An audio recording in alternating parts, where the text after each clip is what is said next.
Hi, everybody. I'm Mariann Jones, and this is the first ever Thrive Wellness Lunch and Learn that we are doing as a live stream. So, thank you, everyone, for clicking in. And I really am excited about doing this and accessing more people. And I really look forward to everyone's feedback so that we can continue to make this an accessible and successful program. For the folks who've never been to one of my lunch and learns and anybody new on the live stream, my name is Mariann Jones and I am a holistic health coach. And lately I've been saying that I am the habit change health coach, which I think explains a little bit better what it is that I do.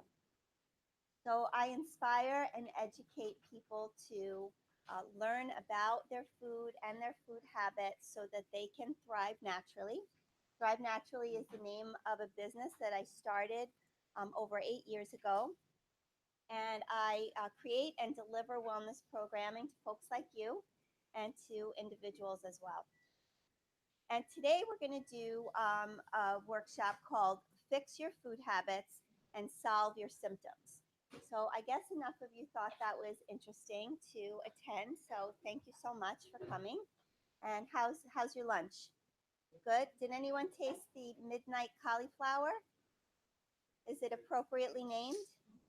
It's good. Okay. So we ordered from a place called Dig In, which is here in New York City. I believe they also have locations in DC and Boston as well, if you happen to be in those areas. Okay. So I like to point out that in addition to being a health coach, I'm also a recovering picky eater. And I think that this is really important for everyone to know is that I wasn't born this way. And I didn't wake up one day and decide that I was only going to eat healthy food and exercise. It's been a very long journey for me, and there were lots, and there still continues to be a lot of bumps in the road. But I guess I put it out there that if I can do it, I truly believe that anyone can do it. And that's how I create my programs to empower you to try some of these things for yourself. Okay, so today we're going to talk about the fix, the solution, and the rules. And we're going to talk a little bit less today about what you're eating, which is something I'm usually focused on, and a little bit more about all the other aspects of eating. And I put out there, could when, where, and how you eat be as important as what you eat? And I think that perhaps after the program today, that you would agree that those other things are just as important. And can solving some of these food habits actually solve some chronic issues for you? So, a chronic issue, chronic, of course, means that it's ongoing. It's not like an acute condition. So, if you get a cold or the flu, that would be considered an acute condition. You would go and you would get perhaps an antibiotic or medication to squash those symptoms. But chronic conditions are things that are ongoing that you might need to take a multifaceted approach to solve. So we'll see if we can figure out some of those today. So are we good? Everyone get the format? Okay, so first we're going to talk about when you eat. And let's talk about the habits involved in when you're eating. So I get this question a lot. Is breakfast really the most important meal of the day? I see some people nodding their head. Yeah, I've asked myself that question. I've Googled that question. And so we're going to address that. And then I get a lot of questions about snacking. Should I snack? Should I not snack? Especially here in the New York office at Nielsen, there are lots of snacks. Yes? Okay. So, and perhaps wherever you are, there are lots of snacks as well. Or we've been kind of trained to bring our own snacks, always have a snack. You never know. And then also, I think another habit that I think is pretty prolific in our society is eating and drinking later at night. So we'll address all of those things. So first, breakfast. So how many people think breakfast is the most important meal? Okay. All right. How many people don't eat breakfast? Okay. So we've got most people saying breakfast is super important, and a few people who don't eat breakfast. So basically, you're all right. Okay. Everybody's right about this. Some people, really thrive when they eat breakfast. Some people are not hungry in the morning and can do really well by not perhaps having a typical breakfast at a typical breakfast time. Last month we talked a little bit about intermittent fasting, and that seemed to be a really compelling subject that a lot of people were interested in. So we're going to go into more detail about that. And then snacking, there's an argument that can be made that snacking is not necessary. So if you're eating three really good meals and you're putting your focus into those three meals, then your body doesn't really need to snack. Now there are exceptions to this. People who have blood sugar issues. But then again, we want to look. Why do you have these blood sugar issues? Is it because you're snacking all the time, right? So there are always exceptions, but taking a hard look at why we're eating these snacks is a great idea, and not just to think, go be on automatic pilot about them. And then late night eating. We were not meant to eat late at night. Is this shocking to anyone? Any jaws dropping open? Okay, no. But as a society, we are eating a lot and drinking a lot after the sun goes down, and this isn't really great for our digestion, and it's not really great for our waistline as well. So, any questions about any of those things? You have an opportunity on the live stream to ask some questions as well. Um, okay, so for the folks that are eating breakfast, about what time do you typically have your breakfast? 7, 8? Do I have a 9? Anybody a 9? How about a 10? Anybody an 11? Okay, all right. Okay, so and when you're eating your breakfast or prior to your breakfast, do you actually feel physically hungry? Yes. Okay. So I'm one of these people that I wake up literally starving. Okay. I go to bed dreaming about my breakfast. And then I wake, sleep to me is a fast pass to breakfast. Okay. So I love breakfast. I wake up, my husband says, I don't need an alarm. Your growling stomach wakes me up. Okay. I've always just been someone who's ravenously hungry in the morning. I'm probably in a little bit of a minority because most clients that I do have say they're not hungry when they wake up, and I just think, am I from Mars that I'm hungry in the morning? So honor that. If you're really not hungry in the morning, if you feel stable, if you don't feel shaky or faint or hangry, okay, I definitely want you to hydrate. Make sure that you drink water because you haven't had any water to drink while you're sleeping. But if you truly don't feel like eating, then experiment and see. Maybe you can wait a little bit longer to eat your first meal. So again, this is getting a little bit more into how we eat, is as well as when we eat. Is listen to your body. What does your body need? And this goes along with how do we fix when we eat.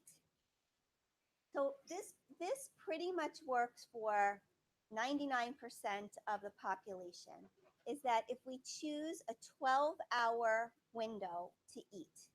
Now, I say this in this way. This has been cleverly crafted by your friendly neighborhood health coach, okay? A 12-hour eating window sounds really fun, doesn't it? Okay. If I said to you, fast 12 hours a day, would anybody cry? Okay.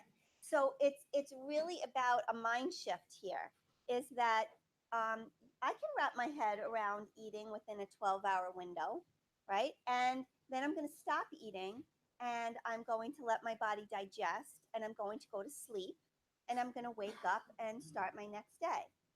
So probably most of you are already doing this pretty naturally, but everybody's schedule is different, right? So if you know that you're not going to eat dinner until 8 p.m., and sometimes even later, right? Because you guys are working so hard, then what do I want to do with breakfast? I want to start it a little later, okay? So if you right now you have a 13-hour eating window, see if you can gradually start to close it in on 12. And we're going to talk about all the issues that this solves. The other really good practice is that at least 2 hours before you take a prone position, okay? So that could mean sleep, that could mean you're lying on the couch watching Netflix or whatever else you do in a prone position. It means 2 hours before that you don't eat, okay? So that means that if you finish eating at 8 o'clock, then you don't really want to lay down until 10 o'clock, right? Because we want gravity to help us digest. Does that make sense? Okay, great. Okay, so this is a little deeper dive into intermittent fasting. So again, create that 12-hour window and see if you can go 4 to 5 hours between your meals during that 12-hour window. So what does that do? What does that get rid of? Snacks, okay? And but during that time, you're going to stay hydrated. You're going to make sure you're drinking plenty of water. Sometimes we snack because we're what? We dehydrated, thirsty, right? And hunger can mimic thirst, right? I see some people nodding their head, yes. And then, if you're looking for some additional results from intermittent fasting, then you can shorten the window a little bit, right? So if you feel like, oh, 12 hours is super easy for me, I'm going to try a 10-hour window. I'm going to try 10 a.m. to 8 p.m. and see how that feels. Does that make sense to everyone? Okay, so intermittent fasting doesn't have to be scary. Any questions about that? No. All right. So these are the things that solve it. This will solve as far as when you're eating. Acid reflux, or in Italian we say agita, right?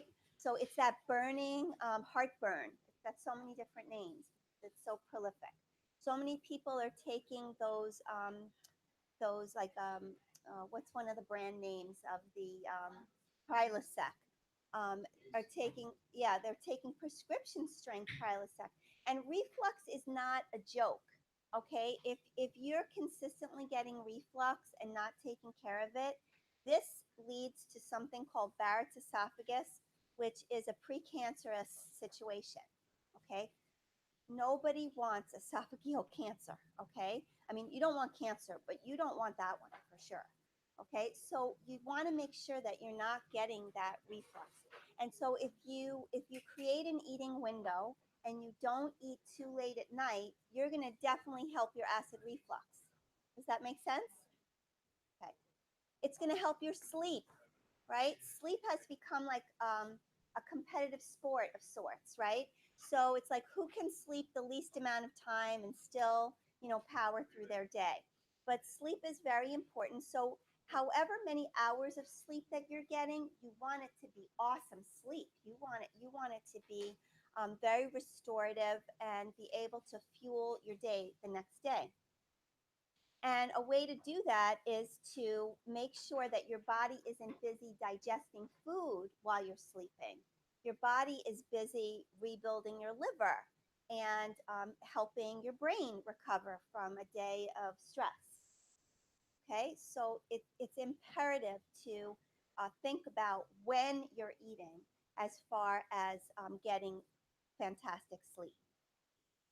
Um, this this is a great trick for weight to attain your ideal weight and to maintain your weight. So I've worked with hundreds of clients, and it's always, believe it or not, relatively easy to get them to lose the weight they want to lose, right? Because you follow a plan, you lose the weight, and then what happens? You stop following the plan. Okay. So this is like a little health coach hack to help you maintain your weight. Is that even if you eat the same number of calories within that 12-hour window that you would have eaten over a longer time, you have a much better chance of maintaining your weight. You can Google some of the research, it's really fascinating. But eating your calories within that window will help you attain and maintain your weight over your lifetime. So it's just a great thing to be able to say you're going to do 90% of the time. We're always going to have that wedding or event where it maybe is the exception, but this should be more the rule. It's also fantastic for insulin regulation. So, as we know, insulin helps us maintain even blood sugars. And if we have even blood sugars, then we might not feel like we need to snack as much. Because very often the snacking isn't because our stomach is empty, it's because our blood sugar has dropped and we feel we're in a weakened state. So if you've been diagnosed with pre-diabetes, insulin resistance, type 2 diabetes, then doing some kind of intermittent fasting or creating an eating window can solve a lot of those things just through a lifestyle practice and not even changing what you're eating, just when you're eating. So I hope you find that encouraging. And then just here are just a few rules. This is your takeaway. So keep it simple. Eat 3 meals within a 12-hour window. I think we all pretty much learned this, like when we were in kindergarten, right? This is what you do. Stop eating at least 2 hours before you lay yourself down to sleep. And try to go 3 to 4 hours between a meal. And at least experiment with this. And here's my little pep talk about that. You might actually feel hungry, okay? Your stomach might growl. That's okay. You'll be fine. You will live, okay? But if you feel shaky, if you feel like you're going to pass out, sometimes you get kind of those black spots in front of your eyes. If you start uncontrollably yelling at your coworkers, okay, then eat something. But going the 3 to 4 hours between your meals is a miraculous thing for your body, okay? What happens is when your stomach really empties, your your digestive system literally washes itself. Okay, think about it as like windshield wipers in your digestive system, cleaning out toxins and bacteria, right? And creating an environment that's ready to take its next meal. Okay, so again, it's just something to experiment with, and just listen to your body and stay hydrated. You'll notice a big difference. All right, we're good? Okay. All right, so let's move on to how we eat. So, can anybody relate to this picture? Has anyone ever done this? I love how like the popcorn is falling on her chest, like, and then you eat it right off your chest. We've all done this. Um, I would more likely go for the bowl of chocolate ice cream versus the popcorn. And I always say the saddest thing in the world is the bottom of your ice cream bowl. That means there's no more ice cream. So we've all had this experience, and very often we eat these things quite mindlessly. We're just keeping our mouth busy as maybe our eyes are watching something, or we're reading something, or we're reading, all the emails that have come across our desk.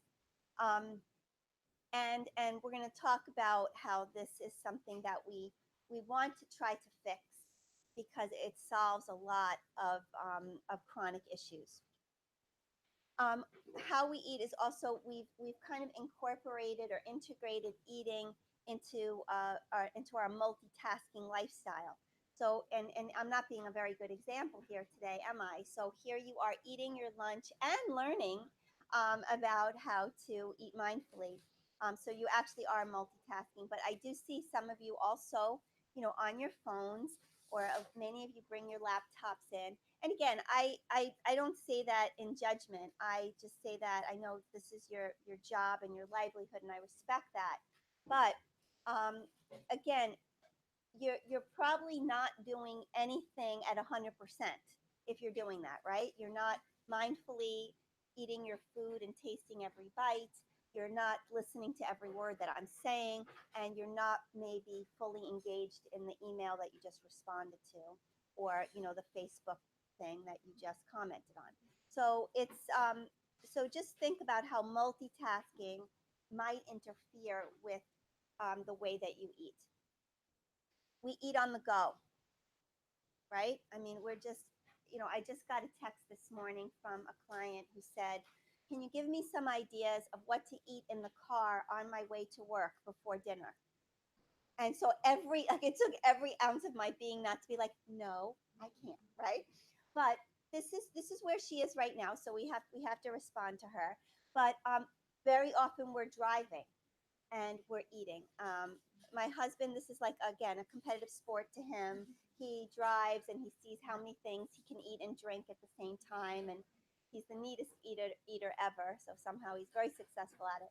But it's just become the norm that we.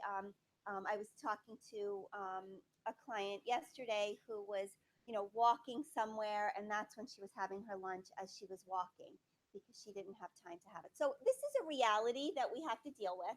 But again, can it be less the norm? Can it be the exception? Just something to think about. And then portions. Okay, we've really lost our ability to regulate portions. And if we're eating mindlessly, then it becomes much more difficult, right? So if we're at the movies with the big tub of popcorn that we just spent like a week's salary on, um, you're not kind of you don't really realize how much you're eating, right? You're pretty much just eating from the tub, and maybe you're sharing it with somebody else, but you don't know how much they're eating of it. So it's how we're eating definitely interferes with our portion control. Does that resonate for anybody? Okay, so why do I have a giraffe picture here? Because they're such good chewers, right? I mean, they're just so like, they just embrace their chewing, they just unabashed with that jaw, like moving back and forth. And they just, love, love, love to chew. So I just offered it as a little inspiration to you to remember to chew your food. Okay. This is something that we are not doing. Okay. We basically inhale our food, and this causes a lot of problems that chewing will fix. Um, so here we are eating with other people, which is nice, and that can be a fix for mindless eating.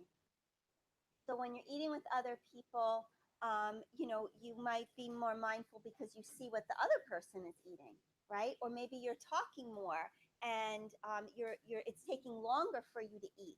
So you actually get the sense that you're full before you're finished. Okay, so there's a lot to be said for eating with other people. When we eat with other people, this also um, um, um, engages our parasympathetic nerves. So the parasympathetic nerves are your calming nerves, right? So if you're eating in a more calm environment, your body is going to just be less stressed, and it's going to be more receptive, not just to the taste of the food, but actually to the nutrients in the food. Um, Use utensils, people. Okay, so this is a great way to eat slower. So we're very used to foods that we can just kind of shovel into our mouth with our hands, a sandwich being the best example. You notice I never ever serve you guys a sandwich. Okay. So these are all foods that you have to kind of cut up and eat. And so just doing that will make you more engaged in your food and help you be more mindful about it. And then actually tasting your food. Have you ever finished a meal and been like, I have no idea what that even tasted like? you know. So actually like putting in your mouth and chewing it and saying, oh, like I never realized that broccoli was this sweet, because the more you chew a food, the sweeter it gets because you're breaking down the sugars in it. So it's fun to experiment. One of the most fun things to experiment with, as far as chewing, is an almond. So if you put an almond in your mouth, like usually when I'm eating almonds, five chews and down the hatch, okay? But if you chew it longer, it actually starts to taste like marzipan. Have you ever had marzipan? So sweet. So just experiment. Try chewing it like 20, 25 times, and you'll notice how sweet it gets in your mouth. Okay, so these are just some extra tips on how to eat mindfully. Instead of eating from the bag or from the big family style bowl, actually serve it to yourself in a bowl or dish or a mug or something. And this way you get a sense of how much it is. And this is especially helpful if you're eating something like a dessert, right? Or you're eating something that's you can easily overeat, like chips. Turn off your screen and put your phone out of sight. Okay, so there's research that even if your phone is in your peripheral vision while you're eating or while you're doing another task, you are not fully engaged in what you're doing. Just the sight of your phone will distract you. So put it in your bag. Just if you have to eat at your desk, maybe you just turn away from your screen and just focus on your food for 10 minutes. That's all it takes to just fully engage in your meal. The old fashioned, being grateful for your food. Many families might say grace before they eat it. It doesn't have to be that formal. It could just be just an intimate thing that you do for yourself, and just be like, hey, wow, I'm really happy there were sweet potatoes today because I love sweet potatoes. Okay, so just acknowledging the food and how it's nourishing you. Talk to your food, this whole chewing thing. So if you're eating something like the broccoli today, you got to chew the hell out of that food, okay? Because everybody says, "Oh, Marianne, I can't eat broccoli; it gives me gas." Okay, so I can't eat salad; it gives me gas. Well, it might not actually be the vegetable or the salad that's giving you the gas. It's that you're not breaking it down in your mouth enough. So it's going into your digestive system in these big pieces. And because those foods are very high in fiber, it's you don't maybe have the capacity in your digestive system to fully digest. Yes? Okay. So anything that's high fiber, try to chew more. If you're having a banana, usually you don't have to chew that so much. So fruits, most fruits maybe 5 to 10 times, but really meat and fibrous vegetables, maybe think about more like 20 times at least. Okay. It's hard. It is. It's not easy. But it's just good to be conscious of it. Also, when you're halfway done with your meal, ask yourself, am I done? Right? Just because it comes in one bowl or one dish or one package or one bottle doesn't mean that it's one serving. Okay, so just get in tune with when your body feels full. Okay, so this photograph, why did I show this photograph? Any ideas? What's something about the watermelon that looks a little different than most of the watermelon we eat right now? Anything? It has seeds in it. Okay? Has anybody this summer eaten a watermelon that had seeds in it? Okay, we got one person here. All right, I'm even like getting watermelon from Eastern Long Island. It's been grown on farms, and they're all seedless. So if you just think about this, if we were eating watermelon that had seeds, would we be eating it as fast as if it doesn't have seeds, right? So our food is being engineered to be able to eat more of it faster, right? So we're being a little bit manipulated by the food system. So we have to take more control, right? And just be more mindful and think about portion and eating things a little slower. And this solves cravings. If we're more mindful of what we're eating and it registers that we're eating it, we're not going to go looking for other things. How many clients have told me, after dinner, I need something sweet. You're full, people. You just ate dinner, right? Why are you still looking for something, right? Because maybe that meal wasn't satisfying, and not just that it wasn't satisfying from an actual food perspective, but maybe it wasn't a satisfying experience for you, right? So now you're still looking for something. We talked about chewing. If you chew your food, you will have less gas and bloating, pretty much no matter what you're eating. Okay, so think about how fast you're eating, what you're eating, and how much you're chewing. Also, if you're overeating, you're going to be more prone to gas and bloating. If you're eating a lot of things and not taking time in between your meals, the food is kind of layering up in your system and fermenting, and that fermentation causes gas. Okay, everybody in the room is like, please, Marion, stop talking about gas. And then also weight management.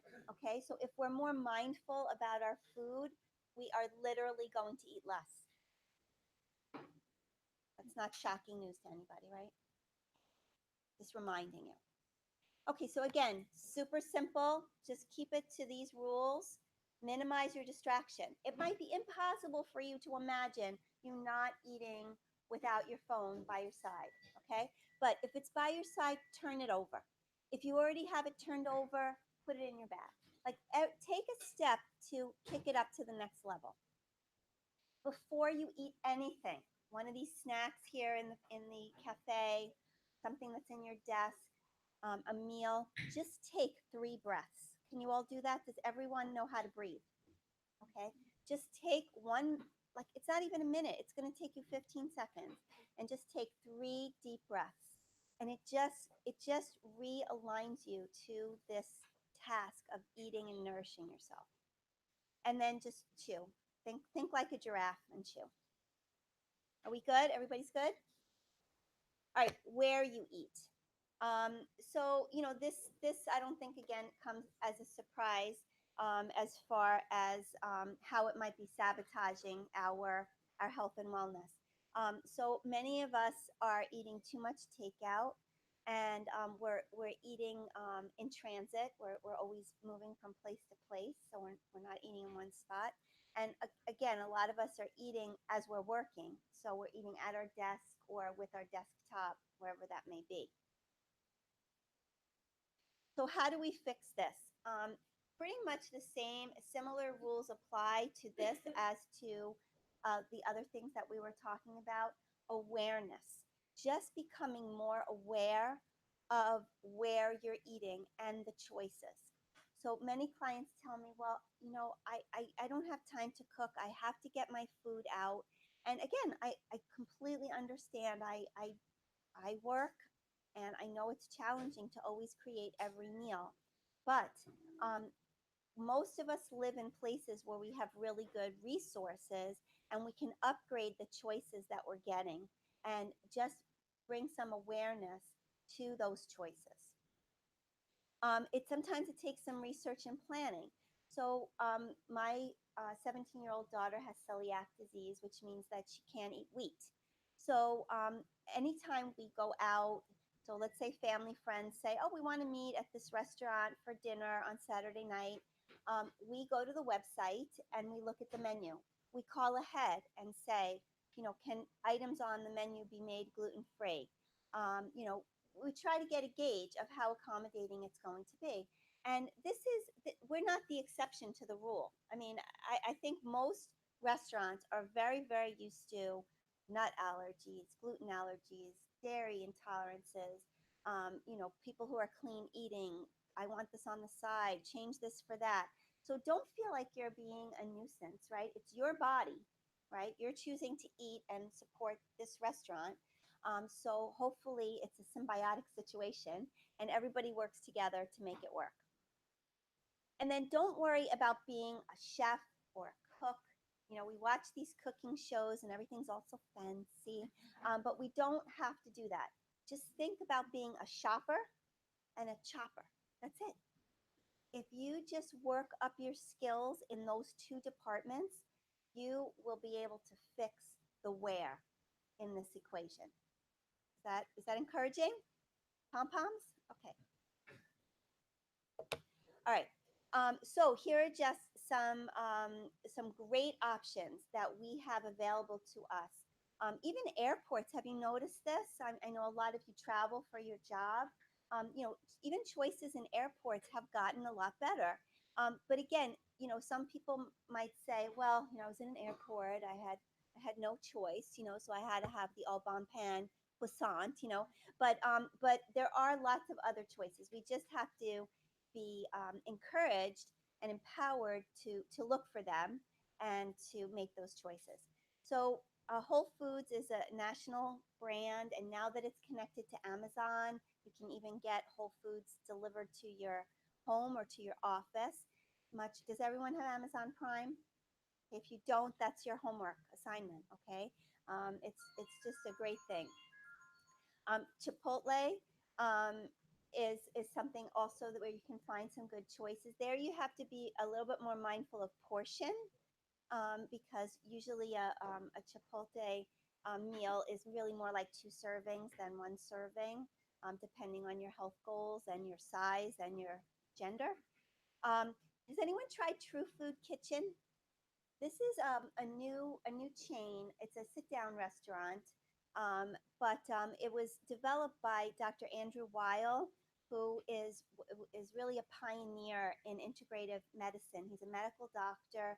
You might have seen him. He's got a big bushy gray beard, and he started the University of Arizona Integrative Medical College. It's one of the only, and it was definitely the first integrative medicine colleges in the country. And so he started this restaurant chain, and the food there is amazing.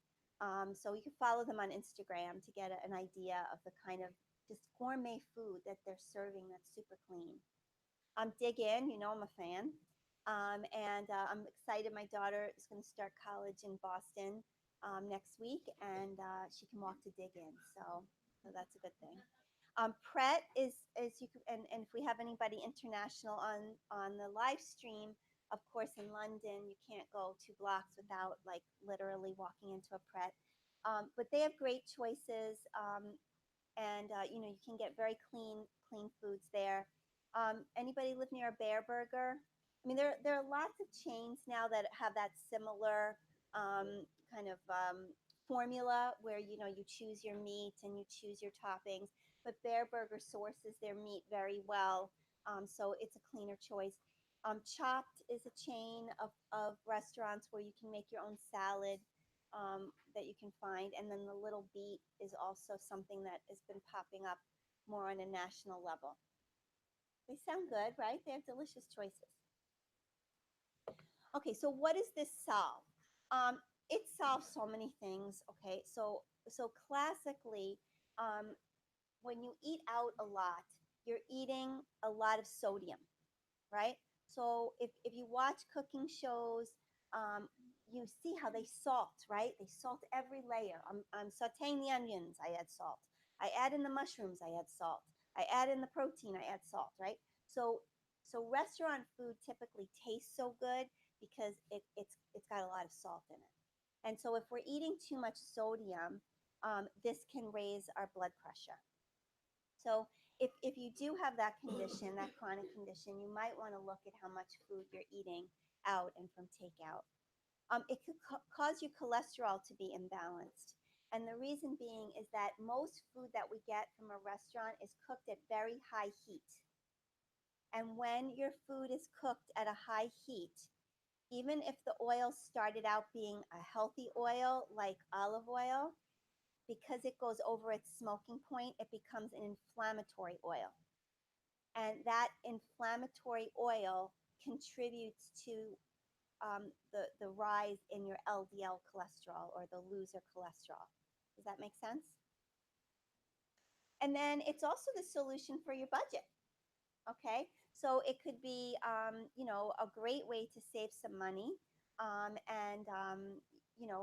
maybe work on your shopping and chopping skills a little bit as well. Sound good? Okay, so again, simple rules. filter your choices, build awareness. And when I say create a takeout budget, you can say, okay, this week I'm going to spend X dollars on takeout.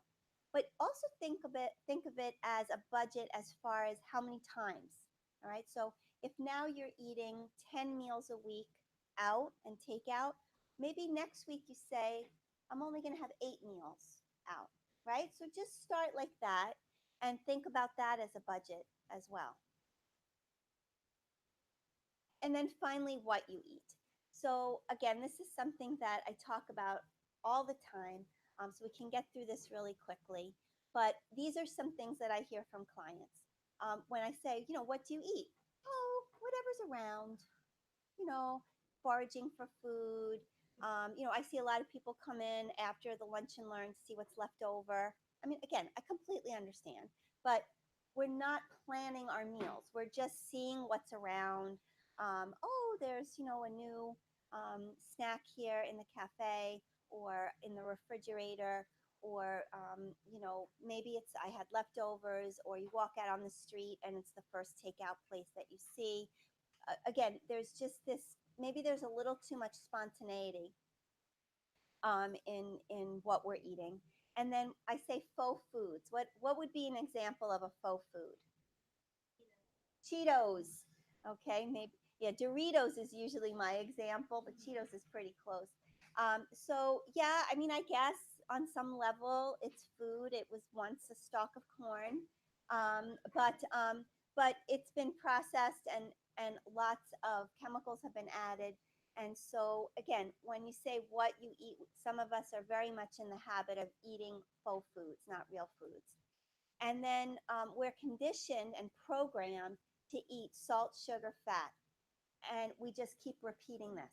And when we have a food like Cheetos, which is the perfect combination of salt, fat, and sugar, right?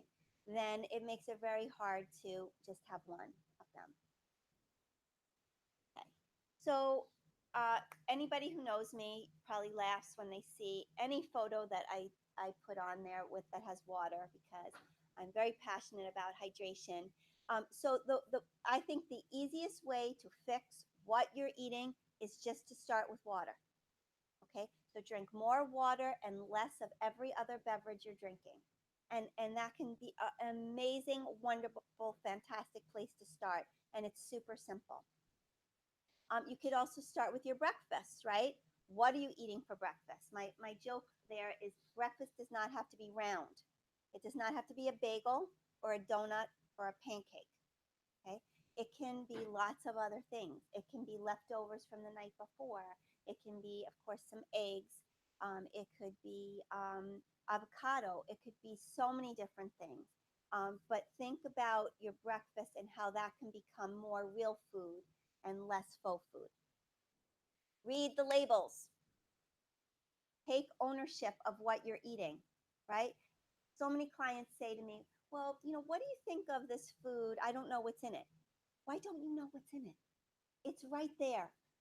Read the label, read the ingredients. If you don't understand the ingredients, I mean, you just don't eat it, or Google the ingredients so that you know what you're actually putting into your body. And become a picky eater, but become the kind of picky eater that is choosing and selecting foods that really serve your body, and help it to thrive and to have great energy and to avoid, or prevent, of course, would be the ultimate, but also maybe fix and solve some of the chronic situations that food is causing. Um, Again, this is what you do every day. Drink water. Seasonal food. Does anyone go to the farmers market that's here on Thursdays? That's a great way to get in touch with what's seasonal. What's a good seasonal food now in August? Zucchini. Have any shape or form of zucchini is wonderful. It's usually tolerated by most people. Quality protein. What do I mean by a quality protein? Like grass-fed beef or hormone-free chicken, something like that. Organic eggs. Good fats. So good fats are when you use your extra virgin olive oil on top of the vegetables that you just steamed. or that you bought steamed from the Asian market and you brought home and you just put your beautiful olive oil on it. Um, that would be a good fat, an avocado, almonds, things like that. And then colorful carbs, right? So we definitely need carbohydrates in our life, but remember, every fruit and every vegetable is a carbohydrate. And those are the ones we want to focus on, right? So in our lunch today, there were sweet potatoes, colorful carb, okay? Broccoli, colorful carb. The cauliflower wasn't very colorful, but it would be considered a carbohydrate, okay? All the greens that were in your salad. Even something like the quinoa is a carbohydrate, and it's going to be a better choice than something like a Cheeto or a Cheerio, which is processed. And pretty much, I really just wanted to say everything on this slide, like what does it solve? But upgrading your food choices really, I think food can heal. I truly believe that. And it can also hurt, of course, but it can help you maintain your weight. It can help you prevent disease. It can give you more energy, right? If we get off this cycle of always falsely giving our body energy through sugar and caffeine, if we naturally hydrated and energized by the nutrients in our food, we're going to have super energy. Mental clarity, brain fog, is that in the dictionary yet? Like as a term, okay? I get a lot of complaints about brain fog. And then if you just want to do this for a purely superficial reason, it's anti-aging. All right, you will have less wrinkles if you eat clean, if you drink lots of water. You'll have clearer skin. You won't get osteoporosis, or you'll be less likely to get osteoporosis. So your bones will stay stronger as you age. Your joints will feel better as you age. Okay. So again, you don't have to, have an altruistic reason to do any of this. It could just because you want to look better. You want your hair to look better.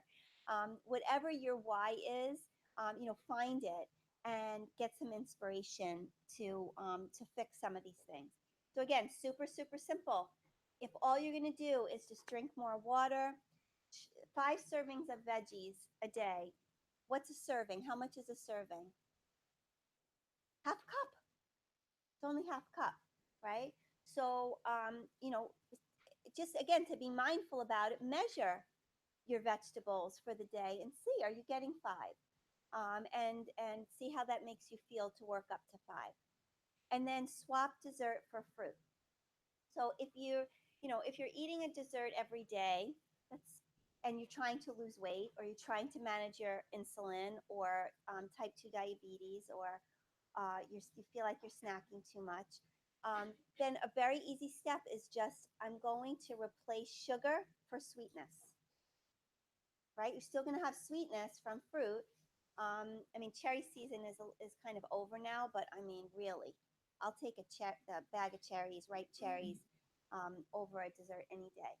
So, and then you don't feel deprived. You're still getting something really, delicious and satisfying. And then maybe you have your dessert. You work your way 3 times a week, 1 time a week, okay, to get to your goals. Does that make sense? Y'all excited? Okay. So did we get any questions? No. I'm so good. Nobody has questions. Okay. So how about you guys? Anybody have questions? Okay. If you think of anything, you can email me. I think the email is on the live stream.